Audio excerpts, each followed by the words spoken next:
All right, welcome back, you guys, to another whiteboard edition of the podcast. We are hopefully going to have no issues with this whiteboard because I already, did one take and the whole fucking thing fell down. But before we get into that, I'm going to do some shout outs because I actually have my laptop in front, which is going to be super helpful from now on. So my number one new city out in the UK is a city called Lambeth. Shout out to everyone in Lambeth listening to my show. Number two, again, out in the UK, city named Drybrook. Shout out to everyone in Drybrook listening to my show. Number three, all the way in Ireland, the city of Dublin. Shout out to Dublin. Awesome, awesome city. Honorable mention, number 9, all the way out in Norway, we have a city named Hemdal. I'm 100% saying that wrong. But shout out to all my listeners out in the UK. Alright, so what we're going to go over is kettlebells because, I have spoken about training with kettlebells forever on the podcast, but I've never done an in-depth, also like visual whiteboard type of thing. And the way I want to get into this is one of the reasons why I use kettlebells a lot in my own training and with my clients. And I think it just comes down to how the kettlebell almost becomes, part of you. So if you think about my little drawing here, with my little 32 kilo kettlebell, the way it's designed is just an extension of you. So if I am holding it with my hand and the bell is here, now my lever length is now longer, right? And I think this is why, one of the reasons why, there's, in my opinion, 2 reasons, why kettlebell training is so much more, I would say, significant when it comes to a training effect is because the fact that it is extending your lever length. And we all know that in exercise, like if I do a push-up off my knees, it's a lot easier than doing push-ups off my feet.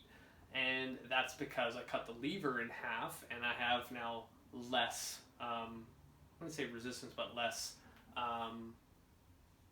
to push off from, right? So with the kettlebell, if you think of doing a swing in front of you, it's now elongating what your arms would be, right? And this is why dumbbells don't really work that well for swings. I mean, yeah, you can use them, but the way it's designed, it doesn't give you that same effect. And anytime you elongate the lever, it's going to make the exercise harder. So yeah, I could do a double-handed dumbbell swing. Sure, I'll get, my heart rate up, getting my glutes fired, core, whatever it is, but it's not going to make it that much harder. And, I'll kind of hit a ceiling effect with that, even if I go heavier. Whereas with a kettlebell, for the most part, if I was swinging a 24 kilo kettlebell, the average person is going to find that challenging compared to a dumbbell that's 24 kilos is close to 55 pounds, a 55-pound dumbbell, right? So that's the first thing, is that elongates the lever. So in this case, if you're doing swings, your arms, right? Number 2, it's a variable object. So when you look at the design of a kettlebell, the fact that the handle tends to be a lot smaller than the actual weighted part, right? It's like almost like an offset weight. So when you look at how a dumbbell is designed, a lot of times it is, the weight, say if it's 30 pounds of a dumbbell, is evenly distributed within that shape of the dumbbell. Whereas a kettlebell, the weight is not distributed evenly, right? There's a little bit of weight in the handle to support the rest of the kettlebell so it doesn't fly off and break off. So when it comes to that kind of logic, it almost resembles what we do every single day. So like that grocery bag or your backpack that you pick up, it's not evenly, weight, like the weight within that bag or grocery bag that you're holding, the weight is not evenly distributed. It's kind of all over the place. So you have to stabilize a little bit more, work a little bit more in order to, you know, lift it up or put it into your trunk, whatever it is. And I think that kettlebell is kind of the same way. It just requires you to stabilize a little bit more, which is going to bring me to my next point. And I'm going to periodically kind of go back and forth on my camera to make sure it doesn't shut off, because sometimes it does that for some reason. So that being said, if kettlebells are required for you to stabilize more, it is going to require more muscle activation, meaning more muscle contractions, meaning more energy output, meaning more calories burned, meaning your weight loss, fat loss goals are going to come a little bit quicker. You're going to be in a calorie deficit compared a little bit easier compared to just using dumbbells, and not only from a fat loss perspective, but you know, from a cardiovascular perspective as well. And the other thing that I look at is, because you have to stabilize a lot more, we kind of go back to what I was saying before when we were talking about the joint by joint approach, joint centration. So when I think of stability, I think of safety. So if I'm holding a kettlebell and I know it's X amount of weight, and I need to make sure everything's kind of like in a stable position. If I'm holding it, I want my shoulder to be in a joint-centered position. So it promotes, from like a rehab standpoint, a lot of good things. And that's why I tend to use kettlebells a lot in a rehab setting. So the benefits are just like I can talk forever about it. But for the sake of this video and this podcast episode, we're going to try to keep it kind of a little bit shorter, because I could talk about this stuff for about like 2 to 3 hours.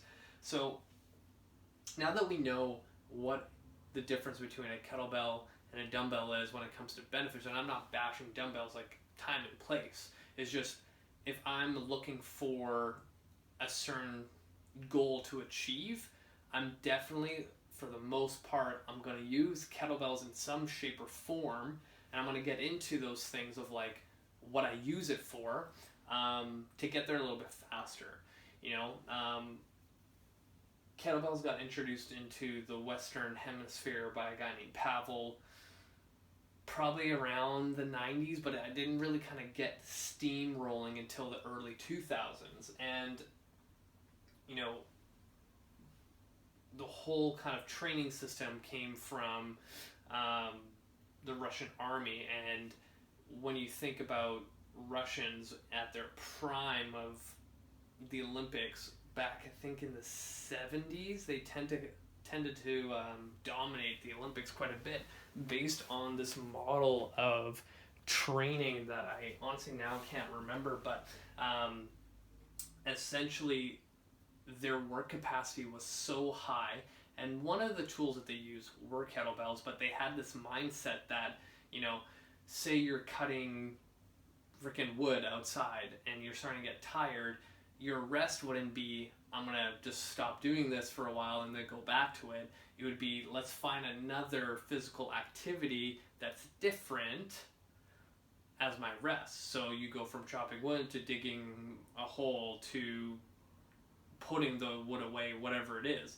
And kettlebell training is kind of the same thing. Is like, you know, it's not, this is a whole other conversation, is how to program kettlebell training, but say as you fatigue doing swings, you can put down the bell.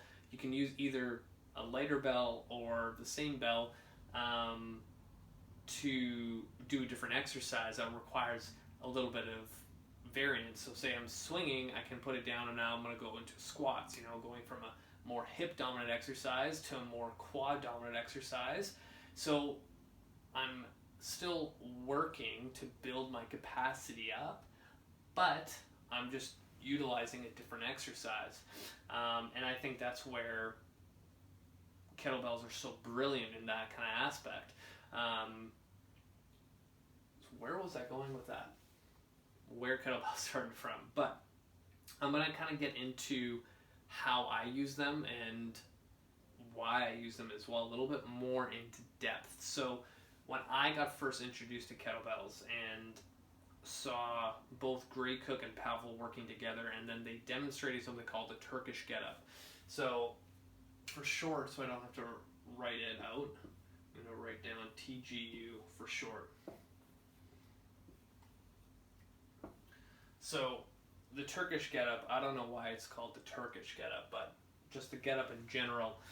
When I saw this idea, this was one of the reasons why I got into movement so much, is that seeing an individual lying on their back, kind of going across body, almost into like a rolling pattern, and keep in mind they're holding a pretty heavy weight, and then from there going into a half kneel position, and then standing, coming back down, and it just looked like this beautiful thing. And I was like, holy shit, like, what the hell is this? And like, that's where I kind of went into the rabbit hole of kettlebell training. And the Turkish get-up in general, like, it just mimics what kind of like those developmental stages as a child goes through.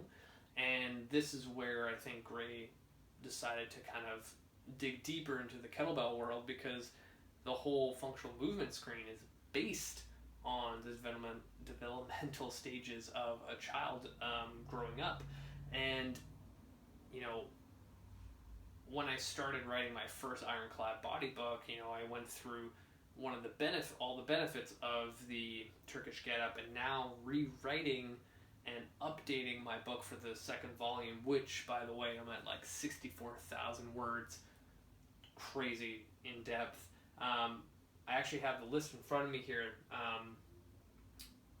for the get-up, because understanding all the benefits will, one, influence how you're going to train. And I kind of look at the kettlebell world as kind of like missing links into your programming, because like if you're a big meathead and like lifting heavy, kettlebells is those like missing blocks in your training program that you need to add in order to do those big lifts. So what I have written down here is literally 12 things. So the first one, promotes cross-lateralization, and essentially what that means is in that position, lying down. So I'm lying down, the right hand holding kettlebell, left hand out to the side, and I cross my midline. It's essentially getting my like right brain to work alongside with my left brain. So there's a lot of like neurodevelopmental patterns of just lying on your back and learning how to roll over, which is what kids do when they learn how to develop. That rolling pattern is teaching your body that cross-reciprocal patterning in order for you to eventually walk. And when I teach the get-up, the biggest thing that I see is people not able to roll over. Like, it almost becomes so surprising to me that, you know, people are like, oh yeah, I want to go to the gym and I want to lift heavy, I want to do the bench press, and then I get them on the ground. I'm like, all right, we're going to learn how to do the first phase of the get up. And, you know, they get into the position and then like their leg pops up, they can't roll over, they're like, what the hell is going on? And honestly, it's like, if you can't roll over, then there's a lot of missing links when it comes to your training. And I've had like strong dudes, and I put this in air quotes, try the get up, just like the first phase. In the first phase, let's do this. Phase 1.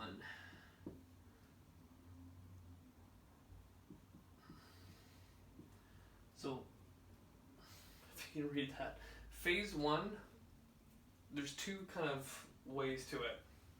You can either end on the elbow or you can end onto the hand. So imagine yourself lying on your back, right hand up in the air, right leg bent, left leg straight out, hand straight out.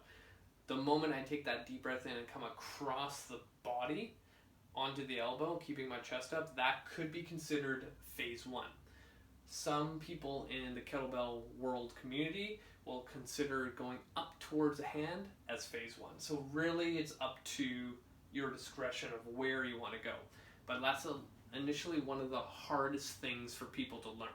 So when I see people not able to do that, it's like, holy crap, you need to work on a lot of core stability and a lot of sequencing when it comes to movement. And literally when I get people good at this, it just clears up so much stuff. And also like just becoming athletic, just being able to function and move like a human being. So moving on, it also promotes upper body stability and lower body stability. So when you think about those two, what I just said, both upper and lower body stability, what that means is that if I am coming into phase one, the fact that I'm holding a weight, and actually, you know what? In phase one, I actually get people to just hold a fist, like, and have no weight, and people still have trouble with that.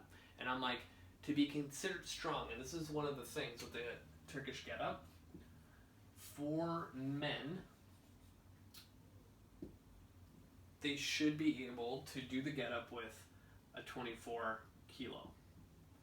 The only time it goes down to the 20 kilo is if, I think you need to be under 140 pounds. So if you're under 140 pounds, you're doing the 20 kilo.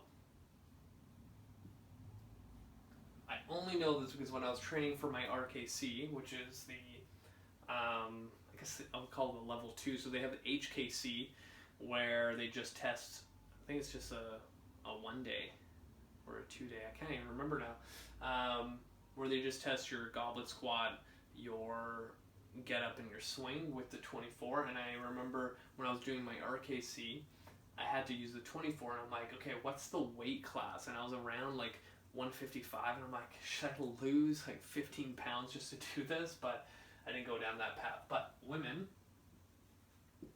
need to use the 16 kilo, and same thing, there's also a weight class that's under, and I think it's like, if you're 120 or under, that's when you get to use the 12 kilo. So imagine this, these are the strength standards in the kettlebell world, both in the Dragon Door community and Strong First. And I have some people that literally can't roll over in phase one without any weight.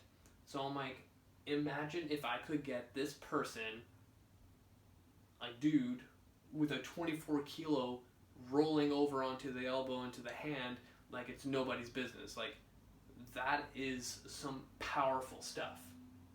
Now, because I'm holding that kettlebell the entire get up, and like we haven't gone through the other phases, holding that kettlebell the entire get up needs some sort of upper body stability.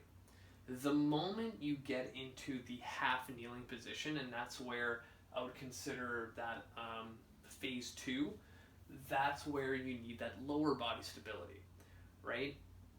This one exercise allows you to work both upper and lower stability. So when it comes from like a rehab's perspective, can't talk, that is super important. So if I know I have limited time with a patient or person, client, whatever it is, and the one thing I can teach them, because a lot of times people don't know how to activate their core, they don't know how to breathe, they don't know how to relax, contract, things like that. So phase one, in order to cross the body effectively, you need to know how to utilize your diaphragm. So it's like, as I'm teaching someone how to breathe, I'm also going to teach them how to do the Turkish get-up. Huge dividends down the road. Now that patient, client, whatever it is really, really good at that, and now I'm giving them a kettlebell to practice with it. Now I'm working shoulder stability. A lot of people have shitty shoulders, and one of the issues is that it needs stability in order to do that. So it's like, awesome, now I'm building stability at the same time. Also at the same time, even in phase one, we're creating some sort of component of strength, because eventually, and like, there's so many avenues that I can go with this, because sometimes I'll never go past phase 2 just because sometimes people have shoulder mobility issues, which we'll also get into later on. But strength component, sometimes I'll just get my male clients that are big dudes that don't have really good shoulders and just do phase 1 with a really, really heavy weight. Now, another thing, again, going back to my first point from the very beginning of me talking, yes, you could use a dumbbell, but the nature of how the kettlebell is designed, I find that because when you're holding it, you have the big ball here, that's a lot more challenging to stabilize than just a dumbbell here. And I've had people all the time is when I work with them in the clinic and I present a kettlebell for the first time and they're like, holy crap, like this is so different from what I'm used to in the gym. And they always ask, can I use a dumbbell for this? And I'm like, you can, but it's not going to be the same. And then the moment they do try out their exercises that I give them, and we can probably get into it today too, is they realize that it's not as good and they end up buying kettlebells just because of that one time in the clinic working with me. Like, that's how powerful these things are, is that when you present it to a brand new person for the first time, or just a meathead that hasn't utilized a kettlebell at all because they're just used to the barbell, whatever it is, dumbbells, they feel the difference. They feel the benefit of it, right? So the other one, we're on now number 4, it promotes reflexive stability of the trunk and extremities. So this whole reflexive point, going back to the cross-body, get up portion in phase 1. In order to do that, the reflex of creating stability, because a lot of times when people lie down and I tell them, now I need you to roll over, like the left, like if I'm doing my right side, the left leg will pop up constantly. And what that tells me is they don't know how to create tension and enough intra-abdominal pressure to stabilize their body into the ground as hard as possible to come across the body. They don't have that reflexive stability work, right? Like, it should be almost like a domino effect. Like you push that first domino and then everything falls into place. And I haven't found really another exercise like the get up to develop this kind of training effect as well as anything else out there. So I think that right there, number 4, that reflexive stability, is a game changer for people. And yeah, I haven't come across anything that can even match it. Number 5, ties the right arm to the left leg and the left arm to the right leg. So again, it goes back to the reciprocal opposite arm, opposite leg. So if you look at us walking, you will notice that if you take your left leg forward into a step, your right arm counterbalances it. We walk every single day in that pattern, opposite arm, opposite leg, opposite arm, opposite leg. It happens naturally.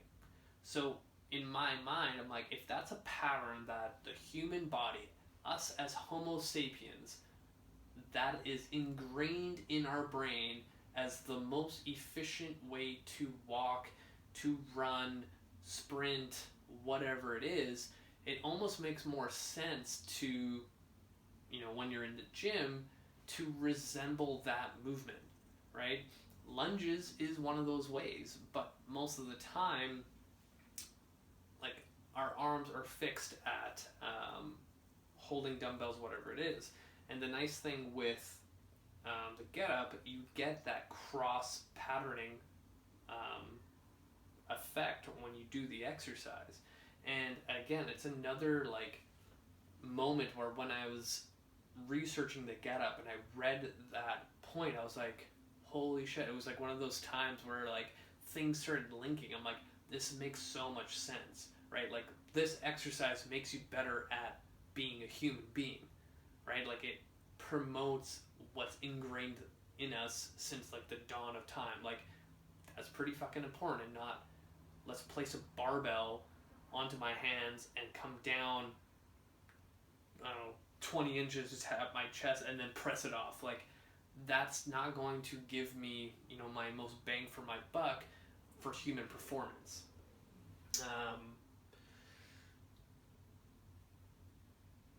Number 6 is gets the upper extremities working reciprocally with the legs too. So basically, number 6 that I wrote here, from 1 to 5, it gets down to number 6, right? So it's kind of like a puzzle piece. Like the moment you start like peeling the onion, you start seeing all the other layers that kind of come together. Number 7, this is a huge one. It stimulates the vestibular system, which is one of the 3 senses that contribute to balance. So when you think of balance training, people automatically assume that you need to be on a fucking Bosu ball with like your eyes closed, like you're about to do a fucking kick from the Karate Kid. That is not balance training. Our balance develops as we are, babies and we eventually walk.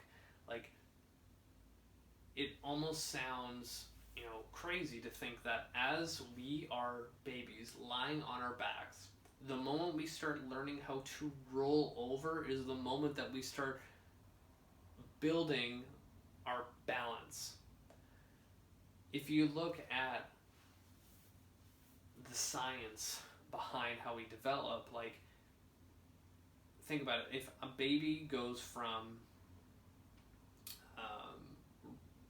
lying on their back, rolling over, crawling, eventually going into a kneeling position, standing up and walking, like that moment that they decide to walk, they need to have developed some sort of like balance thing inside their body. It's not like, they started doing exercises on a fucking Bosu ball to improve their balance. They developed those receptors in their feet, their whole body, in order to be able to walk for the first time, right? It's really fast paced, and a lot of times when I get clients who are like, oh, I have terrible balance, I have terrible balance, and I think of like they need foot stability, hip stability, core stability. All those 3 things equate to balance training. So when I tell people, hey, we're going to do the Turkish get up to improve your balance, people look at me like, that's fucking crazy. But it all connects together. So if I wanted to improve someone's balance, I'm going to the Turkish get up. This is another interesting one too, when I was thinking about this, is like it also stimulates the visual system. So when you go through the entire Turkish get up, and you know what, let's go into phase 2. Because we're going to now start seeing these things. This is going to go to point 7 and 8. So we have our vestibular and our visual system.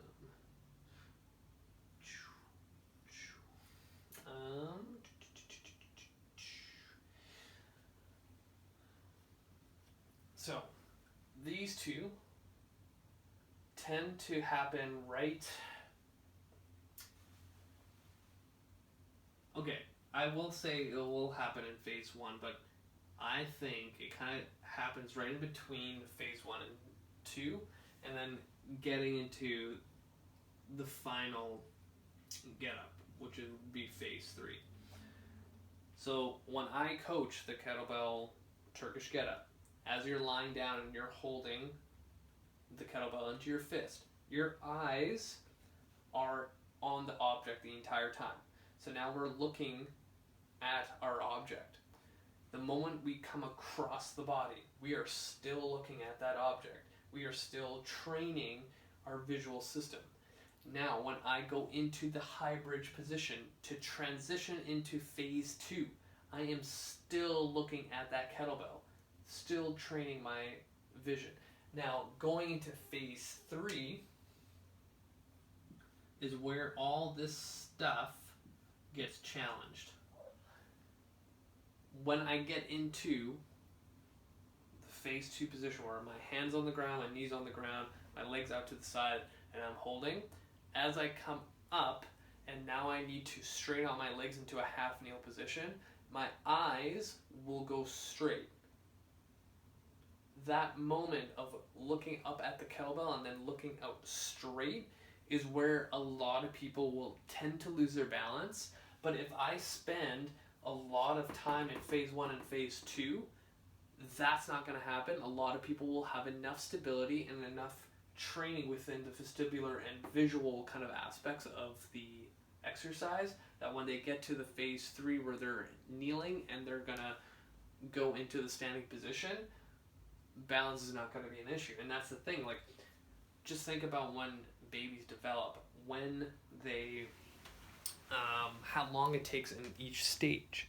In each stage they spend enough time to develop all those like kind of necessary steps to get to the next phase of their developmental stage. So if I spend enough time with these two, and I'm going all over the place, so let's go boom boom, I tend to spend about 8 weeks here. And now I'm trying to think that I should start going down the rabbit hole of looking at the developmental stages of time for kids when they roll over and things like that. But anyway, that's going to be another rabbit hole. If I spend about 8 weeks here in phase 1 and 2, by the time they get to phase 3, which is the complete TGU, all of these two, the vestibular and visual, and also like the stability necessary to get into that, tends to be pretty solid. And again, this number can change, but for the most part I spend about 8 weeks here. And now the other thing I want to bring up is number 9 on my list here.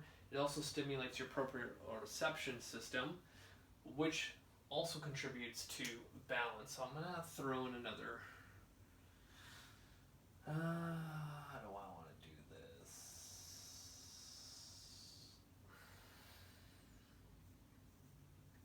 Just make a little bit of room here. Visual and proprioception. I'm just going to put down prop. Hopefully you guys can see all of this. The other thing that I have not said yet, the big thing with kettlebell training, which is so brilliant, is training in bare feet. When you see someone training in kettlebells with shoes on, you know that they don't know anything. Or if they're at a gym where they don't allow people to go barefoot, they're in like socks, that person knows what they're fucking doing. So if you look at children, most of the time they're barefoot. Most of the time their feet are receiving all that information to develop balance, to develop, if objects are uneven so it's not a flat floor. Like, our feet are like our hands. Our hands are constantly touching things and reacting and adapting to it, but most of the time for us, like right now, my feet are in socks and shoes when I'm at work, whatever it is, and I don't get that. So my feet tend to go to atrophy. When kids are barefoot a lot more, they learn how to create better balance. It's another reason why yogis have really good balance, because they train in that element barefoot. If you saw a yogi with shoes on, they're not going to develop the greatest of balance. And that's another reason why I love kettlebell training, is that let's get back rooted into the ground, and it transfers over to so many different things. So when I get someone barefoot, one, we're going to be working on their balance indirectly just because they're barefoot. They're going to learn how to stabilize on one leg. They're going to learn how to grip into the floor. Now with those things, when it comes to lunges, deadlifting, squats, now they know how to get into the ground with their feet, and not just like, oh, I'm deadlifting, I'm just going to shift my weight back into my heels because that's how I feel my hamstrings. But then they're just losing so much that they could potentially have. So that's another huge thing that the whole kettlebell community provides us, is that kind of, return to where our roots are, which is barefoot. Where am I going to go with that? Let's go to number 10. Promote spatial awareness. So in order to get to phase 3, like all these 3 things right here, all these phases, in order to do all those things, you develop like a kinesthetic awareness, like just knowing space and time. We almost learn your own consciousness of doing the exercise, right? A lot of times with the people I work with, they don't really have good coordination. Like if you wanted to improve your coordination, like this is the exercise to utilize. And the moment that you start doing the get up over and over and over and over again, you will find that your movement patterns just improve. Like there's moments where you're constantly looking at that kettlebell in your fist and your eyes will have to move to the transition, especially when you're up here and then you come up through to the kneeling position. You just need to know that it's there, right? And that a lot of times people tend to look up, they tend to look at the object, right? But knowing that it's there, you develop a little bit more awareness around your body just because of this one exercise. Develops a front and back weight shift. So this, in my opinion, is that moment where you're in a half kneeling position with the kettlebell up in the air and you need to shift your weight from that half kneeling position to go forward. And this is like that brilliant, like honestly the whole exercise, honestly I thought I was going to be just talking about kettlebells in general. I'm just going through the whole freaking the whole get up, but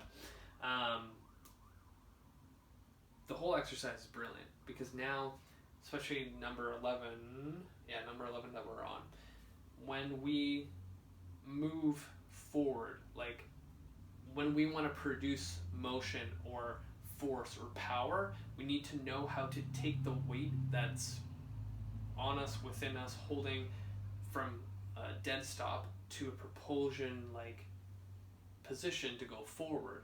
And that get up will develop those small intricate muscles that are responsible for that movement, for that weight shift from back to forward. On the way back down, like I look at the kettlebell get up on the way up is almost learning how to accelerate your own body, whereas on the way down it teaches you how to decelerate. And when it comes to athletic performance, those are the 2 things that every athlete needs, is learning how to accelerate and decelerate. And if you want to get now sport specific, like you can have fun with learning the entire get up and doing tempos. Like you can tell people, I want you to go do your get up as fast as possible and as slow as possible on the way down. Or you can do the reverse without, making it look crazy. But there's so many aspects where you learn in the get up how to accelerate, decelerate. And even when it comes to everyday people, like I think learning how to decelerate is very beneficial, because when it comes to you recuperating from an injury, or say you're crossing a street and a car comes in front of you really, really quick and you know how to decelerate and stop, it helps quite a bit. The last one here, develops upper body strength, trunk strength, and hip strength. So now that we kind of covered all the little nitty-gritty stuff, the overlying benefit of the get up is the strength component. When I get someone able to do the entire get up from start to finish, then that's when I'll challenge the load. imagine how I said earlier with someone not being able to just roll over, getting them to do that, and then adding for a dude a 24 kilo, for a woman a 16 kilo, and do that for, you know, 1 rep aside. Like, that is a huge achievement. Like, if I had someone come in and they're like, I have a plateau in my deadlift, the Turkish get-up is what I'm going to give them. And most of the time, even if people have done a Turkish get-up because they saw it online, they don't do it right. They don't do it the way if you took a Strong First or a Dragon Door RKC certification. They don't know the hard style kettlebell way of doing the get-up. Most people just kind of just roll into it and they're all kind of floppy, but doing get-ups with purpose is going to really, really, really help. So, I'm wondering how I am on time, because I can talk forever on this guy. Okay.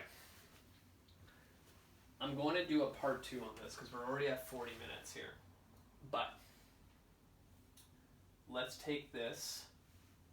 We already know it has a huge influence on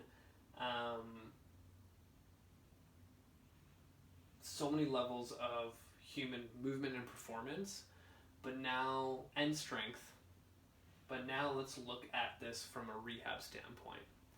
If people are injured, people are weak, like, when I say a rehab standpoint, people tend to think that rehab is literally, I'm doing bird dogs and banded exercises like this. That's not what that is. I look at rehab training as just strength training with a purpose and utilizing specific exercises that people need. From a rehab standpoint, if I get someone doing the Turkish get-up, it is going to fix everything. Let's go, for example, what I see in the clinic all the time. Low back pain. Will the Turkish get-up help with low back pain? 100%. So let's make a whole another column here for rehab.